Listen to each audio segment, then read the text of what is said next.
नमस्कार, मैं श्रीकांत चौहान आप सभी का ट्रेड टॉक के पॉडकास्ट में स्वागत करता हूँ। कल के दिन में हमने हमारे मार्केट में वापस से एक नया हाई जुड़ते हुए देखा। 25,450 के लेवल्स को मार्केट ने छूने के बाद थोड़ी सी प्रॉफिट बुकिंग का सामना किया, लेकिन ओवरऑल हमें लगता है कि मार्केट अभी भी एक रेंज के अंदर है, थोड़ा सा कॉशियस है।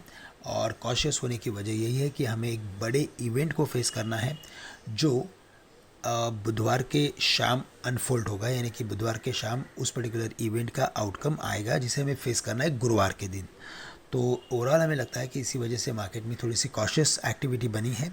और इसी मद्देनज़र हमें लगता है मार्केट में कोई करेक्शन अगर आता है तो 25,300 से लेकर 250 के रेंज में मार्केट के लिए बढ़िया सपोर्ट है। हमें लगता है कि जो रेट कट की साइकिल आने वाली है वहाँ पे हमें लगता है कि ग्रेजुअल सॉर्ट ऑफ एक्टिविटी हमें देखने मिलेगी, यानी कि कोई बड़ी एग्रेसिव रेट कट आने की गुंजाइश काफ़ी कम है। लेकिन अगर बड़ी एग्रेसिव रेट कट अगर आती है तो मार्केट्स वॉलेटाइल होंगे। अगर स्टेबल से ग्रेजुअल अगर रेट कट की अगर एक्टिविटी बनती है तो हमें लगता है कि ये मार्केट्स के लिए काफ़ी पॉजिटिव रहेगा। और यूएस मार्केट स्पेशली हमें लगता है कि इस पर्टिकुलर इवेंट को फिर काफ़ी सॉफ्टली मैनेज करेंगे, और इसी वजह से बाकी मार्केट्स भी हमें लगता है कि इस पर्टिकुलर ट्रेंड को फॉलो करेंगे।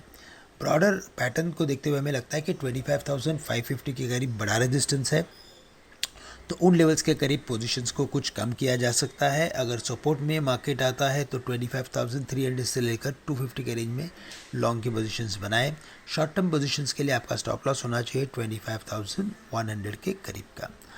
इसके अलावा अगर हम बैंक निफ्टी की बात करें तो यहाँ पे भी हमें लगता है कि जो ट्रेंड है वो काफ़ी हद तक बुलिश है। हमने यही बात की थी कि 52,250 से लेकर 400 तक के लेवल्स हम शॉर्ट टर्म में देख सकते हैं। और अगर कोई भी करेक्शन आता है तो वापस से बैंक निफ्टी में लॉन्ग की पोजीशंस बनाई जा सकती है। 52,000 से लेकर 51,800 के रेंज में अगर मार्केट बैंक निफ्टी करेक्ट होता है तो उन लेवल्स पे लॉन्ग की पोजीशंस बनाए, स्टॉप लॉस रखे 51,500 का। हायर लेवल्स पे जैसे मैंने कहा कि 52,400 से लेकर 52,000 इवन 500 तक मार्केट में रेजिस्टेंस रहेगा, लेकिन इवेंचुअली हमें लगता है कि मार्केट एक बार 52,700 के भी लेवल्स दिखा सकता है।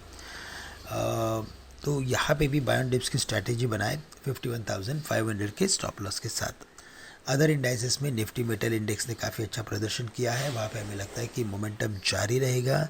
हिंडाल्को और JSPL, Jindal steel and power, Tata steel जैसे स्टॉक्स हमें लगता है कि अपवर्ड ट्रेंड में रहेंगे।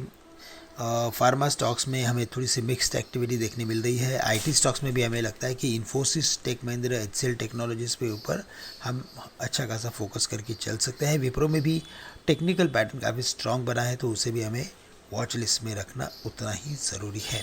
लेकिन मैं ये कहूँगा कि आज ऑयल एंड गैस के स्टॉक्स पे भी नज़र रखें, क्योंकि क्रूड के दामों में हमने कल कुछ तेज़ी देखी है। $73 के करीब आना एक अच्छी साइन कहूँगा मैं, क्योंकि जितना क्रूड के रेट्स में हमें फॉल देखने मिलता है उतना ही हमें मार्केट में भी कुछ जो ओवरऑल कॉन्फिडेंस है वो कम होते हुए दिखाई देता है। तो इसी वजह से हमें लगता है कि थोड़ी सी एक्टिविटी आज ऑयल एंड गैस स्टॉक्स में भी बन सकती है।